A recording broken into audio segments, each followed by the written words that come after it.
Good afternoon, students. So, after 2 days break, I am going to start with a new topic, a very small topic but very important topic, that is the axilla. Okay. So, what is the axilla? Axilla in layman's term is called as the armpit. Okay. So, this portion is the axilla. Now, what is this axilla made up of? It is a truncated conical structure. Meaning truncated conical structure meaning it is like this. It looks like this. It looks like an inverted cap, which has an apex, which has a base, and it has 4 walls. Okay, so there is an apex, base, and 4 walls to the axilla. Now this apex of the axilla is directed upwards. It is directed towards the neck. The base is here. It is open. It is lined by skin. And the 4 walls are the anterior wall, the posterior wall, the medial wall, and the lateral wall. Now, first we'll understand the apex of the axilla. The apex of the axilla, as I told you, it goes into the neck, and it is bounded posteriorly by the superior border of the scapula. Medially, it is bounded by the first rib, and anteriorly, it is bounded by the clavicle. So this portion of the axilla, where it is anteriorly bounded by the clavicle, medially bounded by the outer border of the first rib, and posteriorly bounded by the superior border of the scapula, this is called as cervico-axillary canal. Cervico-axillary canal. Okay. So that cervico-axillary canal is the communication between the neck and the upper limb. So there are structures which are going to pass from the neck into the upper limb through this cervico-axillary canal. And one important structure which passes through that is the brachial plexus, which you have talked of last time. Okay, so that is the apex of the axilla. Now the base of the axilla, I told you, it is open. Yeah, this is the base of the axilla, which is the open part of the axilla. It is covered with skin. Okay, and there is nothing much in the base. Now you have to talk about the 4 walls of the axilla. The 4 walls of the axilla are the anterior wall, the posterior wall, the medial wall, and the lateral wall. Now this anterior wall of the axilla, I have told you when we have talked about the pectoral muscles, the anterior wall of the axilla is made up of this muscle. This is called as pectoralis major. Okay, that takes part in the formation of anterior wall of the axilla.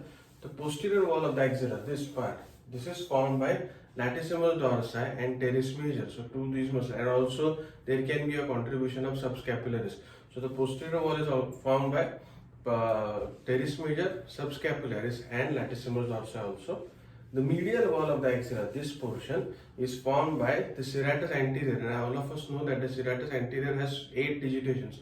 So the upper 4 digitations of the serratus anterior take part in the formation of medial wall of the axilla, and this lateral wall of the axilla is this portion, which is formed by the upper part of the shaft of the humerus, and it is till the insertion of coracobrachialis or till the radial groove. So that is what the walls of the axilla are. Okay, so anterior wall, again if I repeat, anterior wall is formed by pectoralis major, posterior wall is formed by teres major, subscapularis, and latissimus dorsi. Medial wall is formed by 4 digitations or upper 4 digitations of serratus anterior, and lateral wall is formed by the shaft of the humerus, upper part of shaft of humerus. Okay, so those are the 4 walls of the axilla. Now the very important thing to understand this axilla, what are the contents of the axilla? What lies in the axilla? It's also called as armpit. If you have visited my previous videos, you will know there are many structures which are there in the axilla. Now the most important structure, or if you talk about the structures which are present in the axilla, the first structure will be the axillary artery. Then you will have axillary vein. Then you will have the infraclavicular part of brachial plexus. Infraclavicular part of brachial plexus, and a very important thing, you will have axillary lymph nodes, fat. Okay, and the base of the axilla has a lot of axillary head. So Last time when we have talked of the mammary gland, I have talked of the groups axillary lymph nodes which are there. You know they are in 5 groups. This is the anterior group of axillary lymph nodes present along the anterior wall, posterior group of axillary lymph nodes present along the posterior wall, medial group along the medial wall, and lateral group along the lateral wall.